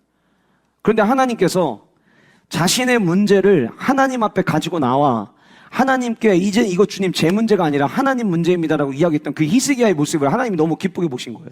마치 내가 너에게 뭘 줬으면 좋겠냐, 지혜 주세요. 그랬더니 지혜만 주신 게 아니라 부와 귀와 모든 걸 다 주셨던 것처럼. 그래서 22절의 말씀에 보니까 29절 말씀 보니까 금년에는 스스로 자라난 것을 먹고 내년에는 그것에서 난 것을 먹되 제3년에는 심고 거두며 포도원을 심고 그 열매를 먹으리라. 부욕해 하신을 또 경험하게 하셨어요. 그 기도를 너무 기쁘게 보셨던 거예요. 그리고 여러분 31절에 이렇게 이야기하십니다. 남은 자는 예루살렘에서부터 나올 것이요 피하는 자는 시온산에서부터 나오리니 여호와의 열심히 이 일을 이루리라 하셨나요? 제가 밑줄 쳤는데 이게 무슨 내용이냐면요, 내가 너한테 얘기한 거 내가 최선을 다해서 이뤄줄게 이거예요. 얼마나 이거보다 벅찬 게 어디 있어요? 하나님께서 야 내가 모든 열심을 다해서 내가 최선을 다해서 내가 너한테 얘기한 거 내가 이 약속 내가 반드시 지켜줄게. 저는 이 동일한 음성을 저와 여러분 모두 받는 기도의 용사 되기를 주님의 이름으로 축복합니다. 주님이 나를 위해서 열심히 일하신다. 이거는 여러분 어느 것과도 비교할 수 없는 축복인 거예요. 나 같은 자를 위해서 주님이 역사하시고 나 같은 자를 위해서 주님이 열심히 일하신다. 엄청난 축복이죠. 그러므로 여호와께서 아수르 왕을 가리켜 이르시기를 그가 이 성에 이르지 못하며 이리로 화살을 쏘지 못하며 방패를 성을 향하여 세우지 못하며 치려고 토성을 쌓지도 못하고 오던 길로 돌아가고 이 성에 이르지 못하리라 하셨으니 이는 여호와의 말씀이니라. 내가 나와 나의 종 다윗을 위하여 이 성을 보호하여 구원하리라 하셨나이다 하였더라. 이 기도 때문에요, 하나님은 그래 내가 다윗과 약속한 다윗의 가문을 내가 망하지 않겠다고 약속했던 그 약속을 내가 지켜줄게. 라는 이야기를 하셨어요. 그리고 나서 35절 이 밤에 여호와의 사자가 나와서 아수르 진영에서 군사 18만 5천 명을 친지라. 어떻게 쳤는지도 얘기도 안 나와 있고요. 그냥 그냥 쳤다라는 기록 하나, 그리고 아침에 일찍 일어나서 보니까 그 18만 5천 명이 전부 다 송장이 되어 있다는 결과만 나와 있어요. 여러분, 아수르 왕 얼마나 허무했을까요? 그래서 아수르 왕 사네립이 안 되겠다. 전체 군대가 얼마 있는지 모르겠지만 18만 5천 명이 송장이 됐으니 나머지 살아있는 사람이 있다 할지라도 사기가 얼마나 떨어져 있었겠어요. 이 상태로는 예루살렘을 정복할 수 없을 거라고 생각을 한 거예요. 그래서 돌아가기로 결정을 하고 니느웨에 거주하더니, 그 니느웨에 거주할 때 그의 신 니무롯의 신전에서 경배할 때 나름 자기는 자기의 신이 있다고 생각했어요. 니무롯의 신이 우리에게 승리를 준다고 믿었어요. 신은, 그러니까 사네립에게 신은, 유일한 신은 니스로가 하나였던 거죠. 그리고 났을 때 아드람멜렉과 사레셀이 그를 칼로 쳐 죽이고 아라라 땅으로 그들이 도망하며 그 아들 에살 핫돈이 대신하여 왕이 되었도다. 이유는 모르겠지만 거기서 경배할 때에, 잘못된 신을 섬기고 있을 때에 사네립은 죽게 됩니다. 거기서 끝나요. 그리고 다시 20장에 들어가면서 20장에 그때에 두 번째 역전이 히스기야에게 다시 등장을 합니다. 자, 25세의 왕이 되었고 그가 29년을 통치를 더했으니까 죽은 나이가 54살이죠. 54살인데 우리가 잘 아는 대로 15년 생면 연장을 받았으니까 병에 걸려서 죽게 됐던 20장의 이 본문의 때의 히스기야의 나이는 39이에요. 그죠? 39살의 히스기야가 병들어 죽게 됩니다. 뒤에 이제 나오는 내용에 보면 무화과 반죽을 피부 위에다가 가져 놓으라고 하는 걸 보니까 이제 피부와 관련된 질병이었을 것이다. 그리고 이제 요즘에는 뭐 과학자들이 신학자들 중에서도 의사 선생님들이 많다 보니까 뭐 어떤 분들은 이게 피부암의 일종인 흑색종이었을 것이다. 뭐 이렇게 이야기하는데 사실 성경에는 자세하게 기록되어 있지 않았기 때문에 무슨 질병으로 목숨을 잃었는지는 알 수는 없어요. 그러나 어쨌든 사람의 목숨을 앗아가는 굉장히 치명적인 질병이 임한 거는 사실인 것 같아요. 아모스의 아들 선지자 이사야가 그에게 나와서 그에게 이르되, 자, 지금 히스기야가 병이 이미 들었어요. 병이 들어서 너무 아프다, 힘들다, 괴롭다 하고 있는 그때에 선지자가 이사야에게 왔어요. 예전에는 히스기야가 이사야에게 기도를 해달라고 요청을 했는데 지금은 요청을 한 게 아니라 이사야가 온 거예요. 그래서 왔는데 오자마자 하는 이야기가 뭐냐면, 여호와의 말씀이 너는 집을 정리하라, 네가 죽고 살지 못하리라 하셨나이다. 하나님이 나에게 말씀하셨는데 너는 이걸로 죽는단다. 그러니까 이제 너의 죽음을 부인하지 말고 정리해라, 이런 이야기를 들었다라고 하는 거예요. 히스기야는 하나님이 얼마나 위대하신 분인지를 이미 경험을 했어요. 기도 왜 해요? 어차피 하나님이 다 정해놓으신 거 아니에요? 라고 오늘날의 현대인들이 기도하지 않는 가장 큰 이유가 이것 때문이라고 해요. 어차피 하나님은 주님의 뜻을 이루시는데 내가 기도하는 게 뭘 필요가 있을까요? 라고 답변한다는 거예요. 그래서 최근에 나와 있는 기도와 관련된 책들 보면 전부 다 기도 왜 해요? 하나님 뜻대로 일하시는데 왜 힘들어가면서 기도해요? 여기에 대한 답들을 전부 다 책의 챕터 하나 정도는 다 담고 있어요. 여러분들 가운데도 그런 생각 하시는 분들이 계실 수 있어요. 내가 기도한 대로 다 응답하시는 게 아니라 어떨 때는 내가 달라고 하는 거 안 주시던데, 내가 지금 역사해달라고 하는데 지금 역사 안 하실 때도 있던데, 근데 하나님은 결국은 자기 때 하나님이 가장 좋은 때에 가장 좋은 방법으로 일하신다고 이야기하는데 그럼 내가 왜 기도를 해야 되지? 이런 생각을 갖는 분들이 계실 수 있다는 거예요. 근데 그런 생각을 갖는 분들이 계시다면 저는 오늘 본문에 등장하는 히스기야의 이 기도가 우리에게 전 답이 된다고 생각합니다. 히스기야는 하나님의 뜻이 뭔지를 이미 들었어요. 너 죽는데, 너 집 정리하래. 그런데 오늘 본문에 등장하는 히스기야는 2절, 히스기야가 낯을 벽으로 향하여 여호와께 기도하여 이르되, 역전의 기도 세 번째는요, 상황이 어떻게 바뀌어도, 상황이 달라져도 변함없이 여전히 기도하라는 거예요. 그 상황이 하나님이 이렇게 말씀하시던데 라고 하는 상황이라 할지라도, 그런 상황이라 할지라도 하나님 앞에 끝까지 나가서 기도하라는 거예요. 제가 한국에 이제 번역이 됐어요. 이 책이 존 파이퍼 목사님께서 Don't waste your cancer, 너의 암을 낭비하지 말아라 라는 이제 책을 썼는데, 존 스토스 목사님이 이제 한국에 와가지고, 존 파이퍼 목사님이 한국에 와가지고 강연을 했었거든요. 지난번에 저도 이제 그 양재동에 있는 온누리 채플에서 집회할 때 저도 갔었어요. 근데 그때 이제 이 책에, 이 자기가 썼던 글에 대해서 언급을 하고 난 다음에 이 책이 이제 한국에도 소개가 됐어요. 번역이 돼서. 그 책에 존 파이퍼 목사님이 자기가 이제 암에 걸렸어요. 존 파이퍼 목사님이. 나중에 이제 그 이후에 이게 이제 이분이 이 글을 언제 썼냐면 자기가 암에 걸리고 암이라고 하는 이 죽음이 자기에게 올 수도 있겠구나라고 하는 상황에 직면하고 나서 늘 그분이 주장하는 게 희락신학이거든요. 하나님을 기뻐하라. 존 파이퍼 목사님은 두 가지를 주장해요. 하나는 하나님을 기뻐하라. 두 번째는 성경 읽는 거. 이분 이 두 가지에 미치신 분이에요. 그래서 스스로를 자기를 가리켜서 이야기하기를 나는 성경주의자이며 희락주의자다 이렇게 이야기를 하세요. 근데 이제 자기가 암에 걸렸는데 내가 암 걸리기 전까지 늘 사람들한테 이야기한 게 기뻐하라는 거였거든요. 그 기뻐하라고 이야기를 했는데 내가 암에 걸렸잖아요. 그러면은 이전까지 내가 외치던 거를 내가 삶 가운데서 내 삶에도 적용이 되는지를 점검을 해야 되고, 내 삶의 모습 속에서도 이 상황 속에서 내가 그럼 어떻게 이 상황을 이겨내야 될까에 대한 고민들을 계속 하신 거예요.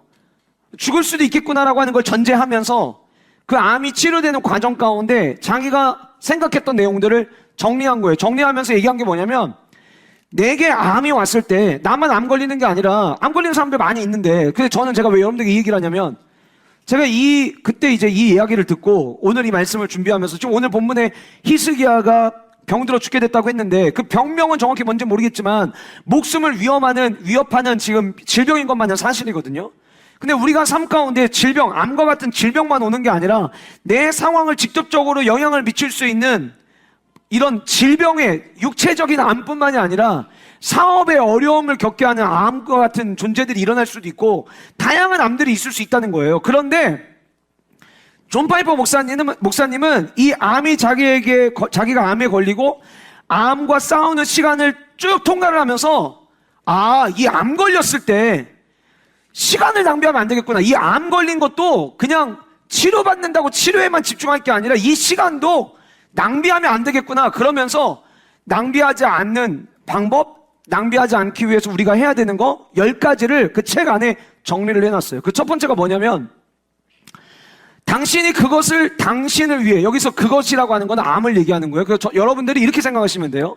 지금 여러분들의 삶을 위협하고 있는 그 무엇이든지 간에 저 그것이라는 단어 안에다가 여러분들의 상황 가운데 놓여져 있는 것들을 넣어도 돼요. 당신이 그것을 당신을 위해 하나님께서 디자인하셨다는 것을 믿지 않는다면 당신의 암을 낭비하는 것이다. 자, 무슨 얘기냐면 히스기야의 상황으로 본다면 지금 질병에 걸렸어요. 그리고 선지자를 통해서 들었어요. 너 죽는다고. 근데 너 죽는다는 이야기를 들었을 때에 왜 히스기야는 하나님 앞에 갔겠느냐를 질문해 본다면 이 상황 또한 하나님께서 디자인하셨다면 이전 문제도 내가 하나님 앞에 가지고 나갔던 것처럼 일단 나는 하나님 앞에 가야지. 내가 지금 겪고 있는 어려움이 무엇이든지 그것이 육체적 질병의 모습이든 경제적 모습이든 또 서로 다른 다양한 상황이든 그것이 무엇이든지 하나님은 선하시고 실수하지 않으신 하나님이시며 우리의 삶과 일어나는 모든 일을 통하여 하나님은 자기 뜻을 드러내는 분이시라고 한다면 하나님이 디자인하셨을 것이고, 그러면 하나님이 디자인하셨다는 것을 먼저 믿어라. 하나님이 디자인하셨다는 것을 믿지 않는다면 당신의 암을 낭비하는 것이다. 두 번째로, 당신이 암에 걸린 그것을 저주라고 믿고 이것도 하나님이 주신 선물이야. 왜냐하면 내게 임한 거니까. 내게 임한 거는 하나님이 주신 거고, 하나님이 주신 거면 그게 내가 원하는 좋은 거든 나쁜 거든 선물로 우리는 받아들여야 되는데, 그걸 선물로 받아들이지 않고 저주라고 믿는다면 그것은 당신의 암을 낭비하는 것이다. 세 번째, 당신이 하나님이 아닌 다른 방법으로 병이 나을 확률로부터 그래도 나을 확률이 이 정도 있대 라고 하면서 위로를 구하고 있다면 당신은 당신에게 삶에 암을 디자인하신 그 하나님을 내가 부인하는 것이고 당신의 암을 낭비하는 것이다. 여러분 지금 이 얘기를 들으면서 계속 여러분들 머릿속에 이게 암이라는 단어를 다 암으로만 보지 마시고 지금 내 상황 가운데 일어나는 모습들을 한번 생각해 보시라는 거예요. 지금 내가 어떤 문제가 있는데 이 문제를 에서부터 벗어날 수 있는 그래도 가능성이 있대. 그 가능성, 하나님으로부터 오는 해결 방법이 아니라 그 가능성 가지고 위로를 받고 있다면 우리는 하나님이 주신 그 암을 낭비하는 거라는 거예요. 네 번째, 당신이 죽음에 관하여 생각하기를 거절한다면, 존 파이버 목사님 책에 내가 암에 걸려보니까 나도 죽음에 대해 생각하게 되더라. 그런데 성경은 우리 모두가 이 땅을 살아가면서 잔치집에 가는 것보다 초상집에 가는 거를 즐거워하라고 이야기하면서 그게 더 의미 있다라고 이야기했던 이유가 이 땅을 살아갈 때 내가 지금 잘 살고 있는지를 점검할 수 있는 가장 좋은 방법은 나 이제 죽는데라고 하는 생각을 들을 때 우리는 우리 삶을 진짜 돌아본다는 거예요. 내가 지금 잘 살아왔는가? 내가 그동안 정말 하나님이 기뻐하시는 삶을 살아왔는가? 사람들과의 관계 속에서 잘 살아왔는가? 이런 것들을 내가 점검하고 그래 이게 나의 끝일 수도 있어. 아닐 거야가 아니라 끝일 수도 있어라는 생각하기를 만약에 거절한다면 그것은 당신의 암을 낭비하는 것이다. 다섯 번째, 당신이 그리스도를 더욱 사랑하게 되는 것보다 지금 내가 암에 걸렸고 문제가 있다는 이유 때문에 그 문제에서부터 벗어나는 거, 이 문제를 해결하는 것이 주님을 사랑하는 것보다 더 중요한 것으로 여기고 있다면 당신의 암을 낭비하는 것이다. 무슨 얘기예요? 제일 중요한 거는 어떤 상황 가운데 있다 할지라도 우리의 가장 첫 번째 에너지는 하나님을 사랑하는 것을 쏟아야 된다고 하는 거예요. 그러지 않으면 우리의 삶은 낭비하고 있는 것 뿐이다. 여섯 번째, 당신이 하나님을 알아가는데 충분한 시간을 쓰지 않고 암에 대한 정보를 찾는 데만 집중한다면, 내게 주어진 이 문제를 해결할 수 있는 방법을 찾는 데만 집중한다면, 여기저기 정보를 구하는 데만 집중한다면, 그렇다면 당신의 암을 낭비하는 것이다. 그럼 거꾸로 이거 뭐 하라는 거예요? 어려움이 왔을 때 하나님 알아가는 데 더 시간 쓰라는 거예요. 어떤 문제든. 지금 이스기야는 자기가 죽게 생겼어요. 그런데 내가 지금 왕이고 내가 지금 질병 가운데 있고 아프면 그 시대에 날고 긴 의사들을 찾을 수도 있잖아요. 이사야가 와서 들려주는 이야기가 당신은 죽는답니다. 그러면 이 죽을 상황에서 나를 건져줄 수 있는 의사를 찾아야 되잖아요. 그런데 그거보다 도대체 하나님의 뜻이 뭔지 그는 알기를 원했던 거예요. 일곱 번째, 당신이 사람들과 더 깊은 사랑의 관계를 세워가기보다 지금 내게 주어진 이 문제라는 이 상황 때문에 자기만의 외로움 속에 숨어버린다면 당신의 암을 낭비하는 것이다. 이 책의 내용에 보면 우리가 어떤 어려움을 겪고 우리가 어떤 힘든 상황이 왔을 때 오히려 그때 서로 주변에 있는 사람들과 오히려 관계를 쌓고 주님이 주신 사랑을 나누고, 때로는 내가 만약에 정말 힘든 거면 사람들에게 내 상황에 대해서 알리고 기도를 요청하고, 하나님은 그 시간을 그렇게 쓰기를 원하시는데 내가 만약에 내 삶 가운데 일어난 문제를 나만 혼자 외롭게 고립되고 있다면 하나님께서 당신이 주신 그 암의 시간을 낭비하고 있는 것이라고 생각하라는 거예요. 여러분 지금 계속 똑같은 말씀 드리는 거예요. 암만 얘기하는 게 아니에요. 우리의 삶의 모든 문제도 마찬가지예요. 우리가 문제가 생기면은 이거 다른 사람이 알까봐 막 위축되고 그러는데 우리는 성도예요. 하나님의 사랑 안에서 그 사랑을 나누며 존재하는 자들이에요. 어려운 일이 있으면 목원들과 나누셔야죠. 지금은 요즘에는 그런 얘기를 잘 못 듣는데 예전에 목장 편성할 때, 바꿀 때 이전에 있던 목원들에게 내 삶의 아픔을 다 나눴는데 또 목장 편성돼서 새로운 사람들에게 내 이야기를 다 꺼내면은 힘들어서 목장 모임 안 나갈 거예요. 이렇게 얘기하던 분들 계셨어요. 그게 세상적으로 이해가 돼요. 그냥 우리는 하나님의 사랑 안에 하나 된 목원들이고 성도들이에요. 나누는 거죠. 고립되지 말라는 거예요. 여덟 번째, 당신이 소망 없는 이들처럼 그 문제 때문에 슬픔에 빠진다면, 나 어떡하면 좋아? 나 어떡하면 좋아? 이사야 선지자 동에 들었는데 나 이제 죽는데 어떡하면 좋아? 그 슬픔에만 빠진다면 당신의 암을 낭비하는 것이다. 아홉 번째, 당신이 이전처럼 죄의 문제를 여전히 가볍게 여긴다면, 여러분도 아마 다들 경험해 보셨겠지만 몸이 예전에 이렇게 아파본 적이 없는데 와 이번엔 진짜 아팠다 그러면 우리 뭐부터 하게 돼요? 회개부터 하게 됩니다. 회개부터 하게 돼요. 제가 미국에 있을 때 뇌수막염이 왔는데 병원을 못 가요, 미국은. 병원을 가면 병원비가 너무 많이 나와요. 학교에 보험이 들어놨는데 병원에 가가지고 의사 선생님 한 번 만나고 왔거든요. 약 처방을 조그만한 알 하나를 처방해 줬는데 그 의사 선생님 보고 왔는데 병원비가 얼마 나왔냐면 400불이 나왔어요. 우리 성도님들은 도대체 언제 놀라는 거예요? 400불이 여러분 400원이라고 생각하시는 거예요? 400불이면 오늘날 환율로 치면 한 50만 원 돈 될 거예요. 그래도 안 놀라시네. 그러니까 여러분들이 배가 아파가지고 홍장로님을 보고 왔는데 진료비가 50만 원이 나왔다니까요. 우리나라 여러분 진짜 살기 좋은 나라고 복지 진짜 최강국이에요.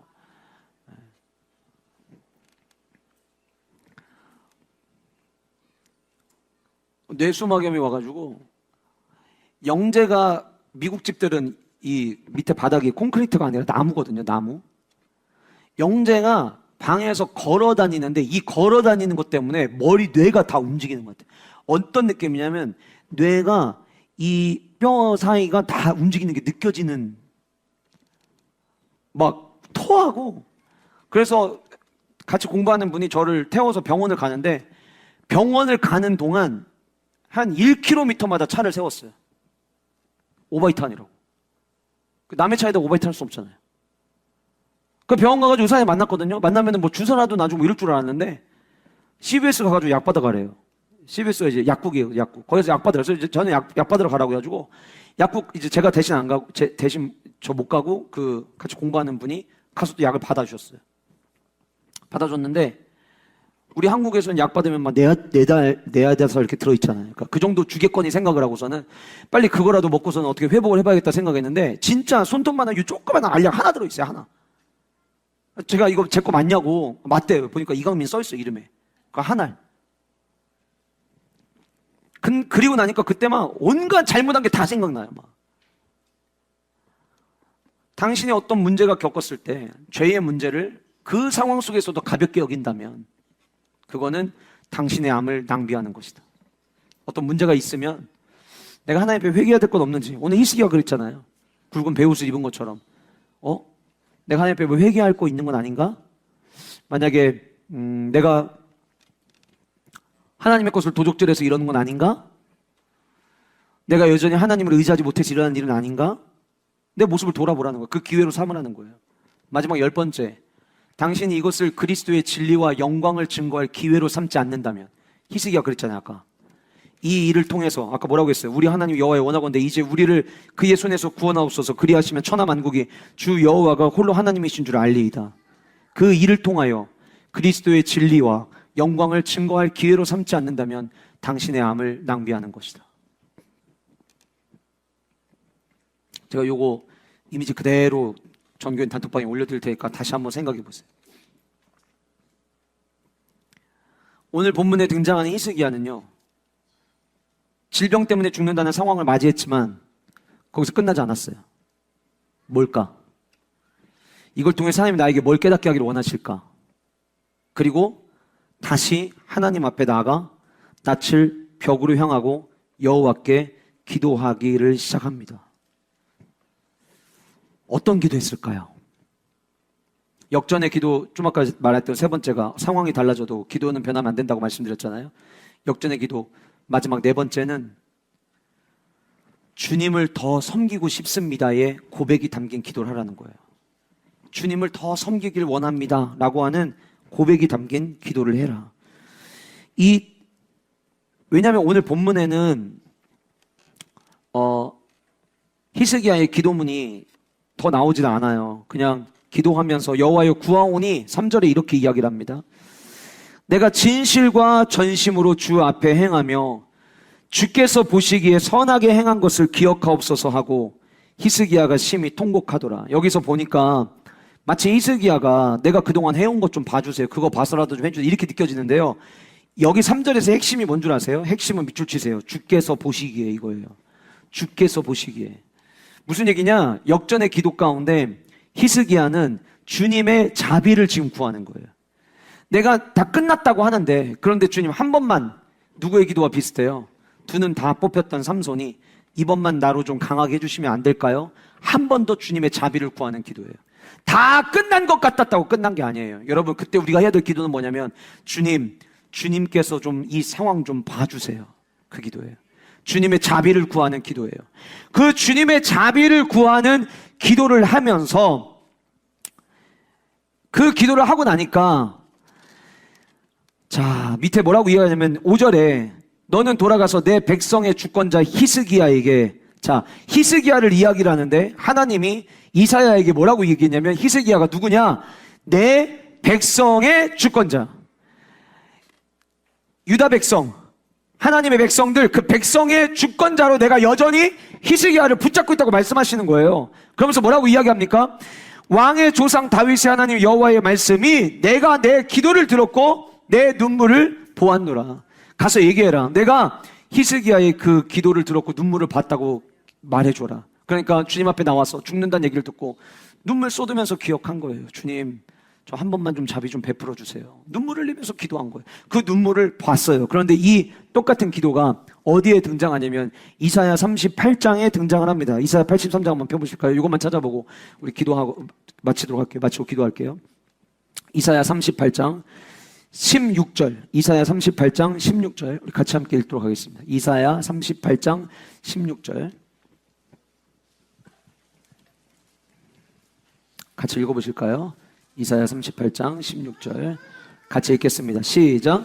주여, 사람이 사는 것이 이에 있고 내 심령의 생명도 온전히 거기에 있사오니 원하건대 나를 치료하시며 나를 살려 주옵소서. 요 구절이요, 원어를 그대로 이제 번역을 할 때 새 번역이 번역을 굉장히 잘 해놨어요. 제가 그대로 읽어드릴게요. 주님을 섬기고 살겠습니다. 주님만 섬기겠습니다. 저를 낫게 해주셔서 다시 일어나게 해주세요. 이 기도예요. 지금 히스기야가 눈물을 흘리면서 기도한 게 뭐냐면, 주님, 저 주님 더 섬기고 싶습니다.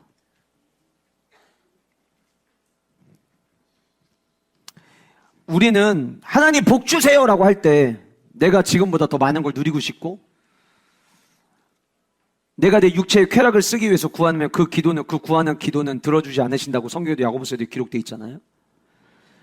진짜 우리가 기도할 때 하나님의 자비를 구하며 기도해야 될 기도는 뭐냐면, 주님 제게 건강 주셔서 제가 주님 더 섬기기를 원합니다. 하나님, 우리 가정에 경제적으로 너무 어려운데 물질 주셔서 주님 더 섬기기를 원합니다.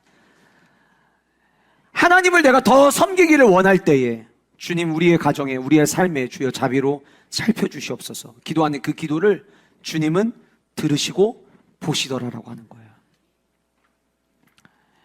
저는 여러분들이 복 받기를 원합니다. 그런데 여러분들 왜 복 받으셔야 됩니까? 왜 복 받으셔야 되는 거예요? 제가 하나님 앞에, 하나님 우리 교회 영가족들 모두 복 받기를 원합니다. 하나님, 우리가 갑절의 축복을 구하면서 영적인 부유함을 하나님께 구하지만 하나님이 영혼이 잘된 같이 범사에도 잘되는 은혜를 우리 영가족들에게 부어주시옵소서.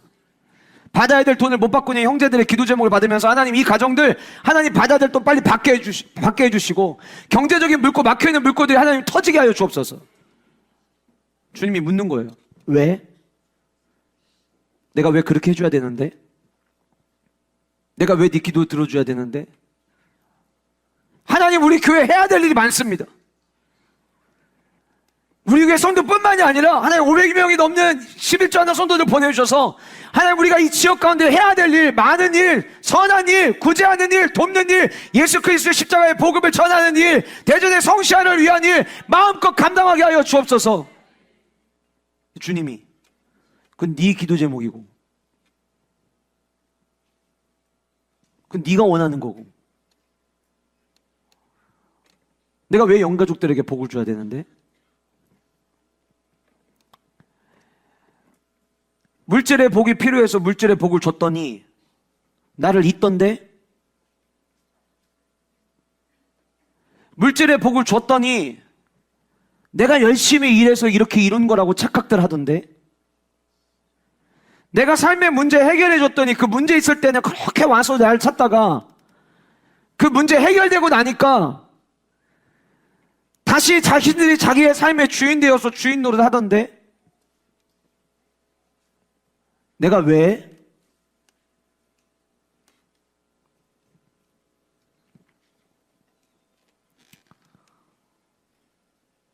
그럼에도 불구하고 하나님은 우리에게 복 주시기를 원하시거든요.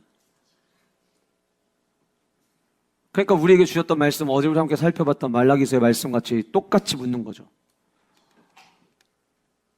주님 우리에게 돌아오라고 말씀하시고, 그럼 우리는 주님 앞에 반응하고 회개하면서 돌아가야 되는 게 우리가 해야 될 몫인 거죠. 사랑하는 영가족 여러분, 하나님의 크고 펴신 팔은 그 어느 것과 비교할 수 없을 만큼 위대하십니다. 그냥 우리가 그 내 잘나지도 않은 나의 생각과 여기저기에서 그래도 조금 주워들은 그 하나님의 말씀 가지고 내 생각이 옳다라고 주장하면서 시간 낭비하지 않고 하나님만 의지하고 내 문제가 하나님 문제 되게 주님 앞에 가서 엎드리고, 나는 지금 특별히 걱정할 일이 없다고, 나는 뭐 경제적으로도 지금 뭐 부족하지 않고, 나는 사는데 문제 없다고, 그래서 기도할 제목이 없다고 그야말로 태평한 우리의 이야기를 하는 게 아니라, 지금 내 삶 가운데 내가 하나님 앞에 가서 펴놓아야 될 기도의 제목은 무엇인지 여쭤보면서 주님 앞에 나가서 엎드릴 줄 아는 우리 영가족들 모두가 되시기를 주님의 이름으로 축복합니다. 그러면 하나님이 일하시는 거예요.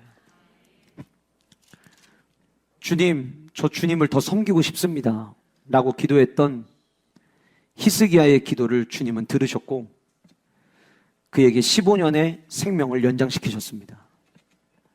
전 이게 끝인 줄 알았어요.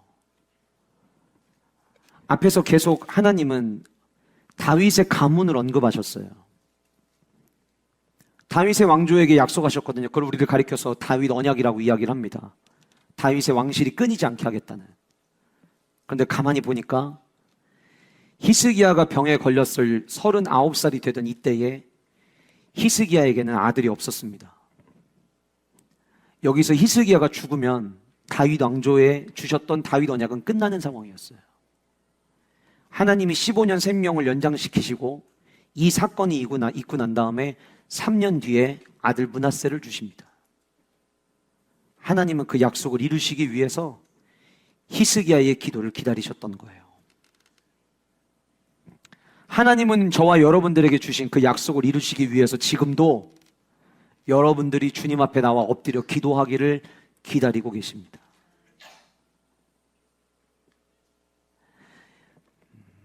내가 어디까지 건드려야 기도할까? 우리 모두 그런 백성 되지 않았으면 좋겠어요. 일찍이 주님 앞에 나가 엎드려 기도하는. 거기서 끝나지 않아요. 앞에 사내립이 죽었다고 해서 아수르의 공격이 끝난 게 아니었어요. 아수르의 공격은 계속해서 이어지는 상황이었습니다. 그런데 20장 6절에 이렇게 말씀하셨어요. 내가 내 날을 15년을 더할 것이며 내가 너와 이 성을 아수르 왕의 손에서 구원하고 내가 나를 위하고 또 내 종 다윗을 위함으로 이 성을 보호하리라 하셨다 하라. 아수르의 공격, 사내립이 죽었다고 끝나지 않은 그 공격을 막아주시겠다고 약속해 주셨어요. 아수르는 끊임없는 남유다에게는 골칫덩어리였어요. 하나 문제 해결했다고 끝나는 게 아니에요. 재정 문제 한번 해결했다고 끝나는 게 아니라 또 똑같은 문제가 반복될 수 있어요. 어려운 삶의 문제들이 계속해서 이어질 수 있어요. 그래서 우리가 해야 되는 건 뭐냐면 주님 앞에 나가서 주님의 도움을 구하는 거예요. 진실과 전심으로 주님 앞에 나아가 주님 봐주세요. 주님 내 삶을 주님께 맡겨드립니다. 주님 좀 봐주세요. 이 기도가 오늘 저녁 저와 여러분들에게 필요한 기도라고 생각됩니다. 사랑하는 우리 영가족 여러분, 기도하면 하나님은 일하십니다. 일하십니다. 하나님은 지금도 역사하시는 분이십니다. 지금도 기도하는 자를 하나님은 찾으십니다. 사람의 생각과 사람의 방법으로 내 힘으로 해결하려고 방법을 찾는 자들을 하나님이 원하시는 게 아니라 하나님 앞에 나가 엎드려 주님으로부터 방법을 찾는 자를 주님은 지금도 원하시고 찾고 계십니다. 간절히 소원하게는 저와 여러분 모두가 그런 하나님의 백성 될 수 있기를 간절히 소원합니다. 우리 함께 찬양하고 기도하도록 하겠습니다.